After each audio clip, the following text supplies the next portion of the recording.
Let me start with radio, but can I ask you the question that how many of us are journalists here? Can you raise your hand? So it's a revolution happening here.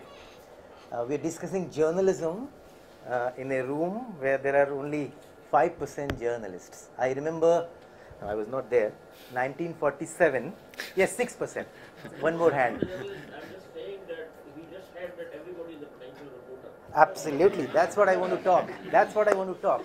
Now, what's happening here is revolution. Let me repeat it with an underline. In 1947, when India and Pakistan, we became independent, and if you go back to archives of New York Times, Washington Post, the people, those who were doing journalism at that time, and there were opinion pieces saying, there's no mic. Is this a mic? No, that's not a mic. There it is harakiri. This is suicide. How can a person who doesn't have two full meal to fill his or her stomach, how can they decide who will be the prime minister of this country? How will this nation be run? We are asking similar questions today. That a journalist. How many of us? I am a journalist. I am not educated as a journalist. And can a normal person be journalist? Can we respect anybody who has two hands and two legs and something between 2 ears also? Tell us about what is happening. I didn't go to journalism school, but we used to discuss what is news, what is journalism, how we started with.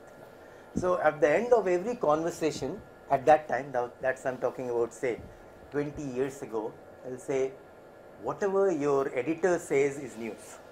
We have many definitions, but that has now changed. Now 20 years on, we say editor to kuch hota nahi hai. Whatever your boss, whatever your owner says is news. So we are discussing journalism here, and what is journalism, and can it democratize? Like politics, can journalism become everybody's business, like it happened in 1947 in our country? I come from Chhattisgarh, and I will discuss couple of my examples or my experiences with journalism. You've heard about this big story of Salwa Judum. Have you heard of it? Yes. It was a vigilante, there are various stories that the state created it. It was, Swatah Spurth, as we call it in Hindi, spontaneous, blah, blah, blah. Do you know who broke that story? Like he was talking about tweet about Osama's killing. Long live Osama, but that Osama. Do you have any idea who broke the story of human rights violations in Chhattisgarh? They were not journalists. They were people like you. And let me be a bit theoretic here to explain, and this is just an example which will explain what is happening in journalism in India or journalism all over the world. As I said, what is media? Media is medium, to communicate with each other. But when I'm communicating now, I'm using air, and nobody owns air of this room. So we all have equal access to communicate. So it is a democratic communication. But for 1 second, like it was very difficult to think that anybody can own water or a river, but that's also happening. For 1 minute, if you think that this air of this room is owned by Gautam, yes? Since he's timing it. But will then the communication be democratic? Will then I be able to speak whatever I want to speak? As soon as I speak something which he does not like, he'll switch it off. The machine. I wouldn't. You won't? Okay. He's a very nice. So But in listen, this system, you tell us about that breaking story. Who broke that story finally, and where did it come out? That's what I'm coming to. So why did journalists did not, thank you very much, why did journalists did not report about those human rights violations? Because the machine through which one reports, the machine which is called media, is owned by small number of people. And I'll ask one more question. What do you think, how many journalists in India get paid, get a salary? Any guess? 10%. 10%? Professor Pradhan? Maybe 20%. 20%.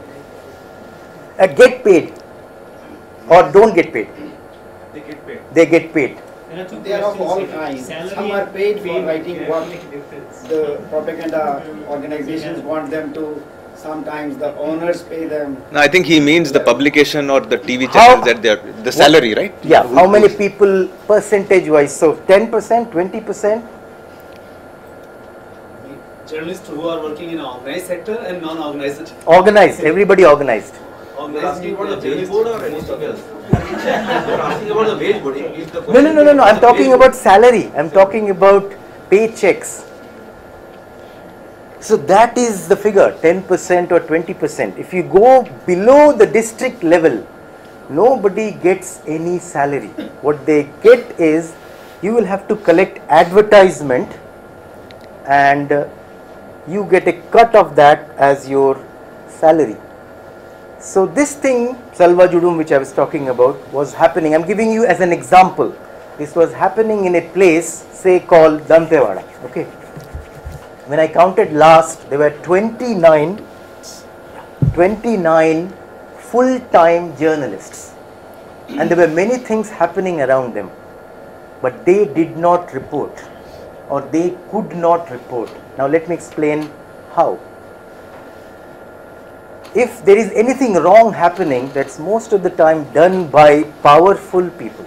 Not always. Not always, but many times it happens by powerful people. And if my son or my daughter will go to school next month or not, depends on the advertisement I will collect. I'm not talking about any corruption here. I'm talking about structure of journalism world over. Depends on the advertisement, that 20,000 rupees which I need to collect every month, 30% of that is my salary. I cannot actually write about it because again next month I'll have to collect some advertisement. So this is 90% of journalism, not only in India, all over. We also do journalism. So there are two types of journalism, paid ka journalism or dil ka journalism. Sorry if you don't understand Hindi. So journalism of concern and journalism of vested interest.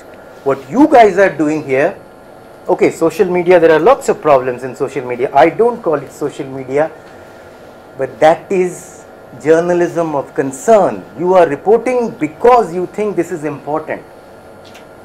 You are reporting, you are writing because you think this should go out. More people should know about it.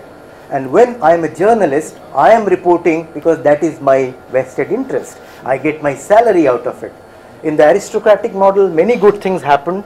There are many good journalists.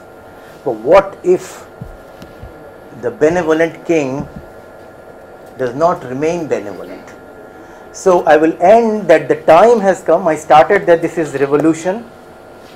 That only small number of people did politics before. They decided what is good for us and what is bad for us. And that also did many good. There are many examples of good kings and good queens. But world over, as human experience, we have learned that we should have a chance to change our leaders as well. We should elect our leaders. That's a better model. In the same way, the time has come, like politics, all of us will have to be journalists, and that is possible. And we should be able to elect our journalist. Sounds very odd, yeah? Harakiri, suicide, 1947. We should be electing our editors, and technology. People from Google are here. There are things which are happening which never happened 10 years ago. Internet is a great tool. We have old tools like radio and mobile phone.